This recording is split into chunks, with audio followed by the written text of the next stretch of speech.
बिस्मिल्लाहिर्रहमानिर्रहीम। अस्सलाम वालेकुम। हज आसान 2025, ये थोड़ी सी इन्फॉर्मेशन मैं आप लोगों के साथ शेयर करना चाहता हूँ कि सबसे पहले अगर हम अपने दिल के ऊपर हाथ रखें और मैं आपसे सवाल पूछूं या आप मुझसे पूछें कि हज करना, बैतुल्लाह शरीफ का हज करना किस किस का ख्वाब है, तो यकीनन ये हर मुसलमान का, हर कलमा गो का, हर मोमिन का ये दुनिया का सबसे बड़ा उसका ख्वाब है और दुनिया की सबसे बड़ी उसकी ख्वाहिश है। मगर महंगाई इतनी हो चुकी है, ये एक वर्ल्ड वेव है महंगाई की पूरी दुनिया में, कि जिससे मुतासर हमें हर शख्स नज़र आता है, चाहे वो जॉब कर रहा है, चाहे वो कोई बिज़नेस कर रहा है।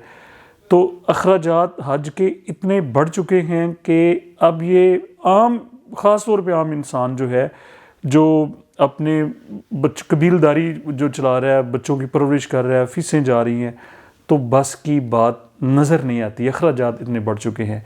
अब वो इन्फॉर्मेशन मैं आप लोगों के साथ शेयर करना चाह रहा हूँ कि पाकिस्तान की वजारत मजहबी उमूर ने पाकिस्तान की हिस्ट्री में ये पहली दफ़ा उन्होंने एक स्कीम लॉन्च की है। पहली दफ़ा ये उन्होंने इस तरह का एक पैटर्न वज़ा किया है कि जब हमने हज एप्लीकेशन सबमिट करानी है, ये गवर्नमेंट स्कीम के तहत जो खुश नसीब हुज्जाज कराम जाएंगे, ये उनके लिए है ये स्कीम, कि जब हम एप्लीकेशन सबमिट कराएंगे तो 2 लाख रुपए, पहले होता था कि यक मुश्त सारी रकम, मतलब कि टोटल अमाउंट एक ही दफ़ा हमने सबमिट करानी होती थी।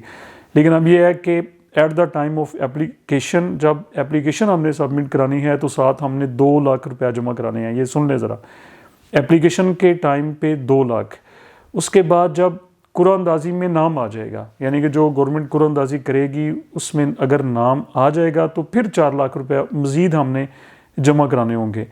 और रिमेनिंग अमाउंट जो है, बकाया रकम जो है, वो 2025 फेब में जाके, दूसरे महीने में, फरवरी में जाके रिमेनिंग अमाउंट जमा करानी होगी। कहने को तो ये हमें बड़ी आसान, लेकिन ये जो उन्होंने हमें एक रिलीफ दिया है गवर्नमेंट ने, ये एक आम बात नहीं है, ये बहुत बड़ा एक रिलीफ है। और ख़ास तौर पे ऐसे हजरात के लिए, ऐसे खुश नसीबों के लिए, ऐसे उशाक के लिए कि जिनके दिल में हज की तड़प है, अल्लाह के घर की, सरकार दो आलम सल्लल्लाहु अलैहि वसल्लम के रोज़े की ज़ियारत की उनके दिल में तड़प है, और वो इसको थोड़े थोड़े पैसे करके वो जमा कर रहे हैं, वो पैसे रकम जमा कर रहे हैं, छोटी छोटी अमाउंट जमा कर रहे हैं। तो ये उनके लिए एक बहुत बड़ा गोल्डन चांस है कि आप 2 लाख जब आप एप्लीकेशन के टाइम पे दें, 4 लाख उसके बाद जब नाम आप बकाया रकम आपको 3, 4, 5 महीनों का टाइम फेब तक मिल जाएगा, और उस वक्त तक जाके हाथ पांव मार के वो रकम भी अदा की जा सकती है। तो ये एक अच्छी अपॉर्चुनिटी है। और हज स्कीम भी अगले हफ्ते बाकायदा तौर पे गवर्नमेंट जो है उसको अनाउंस करने जा रही है। जब कोई और इन्फॉर्मेशन आएगी हम आपसे ज़रूर शेयर करेंगे। हमें अपनी दुआ में याद रखें। बहुत शुक्रिया।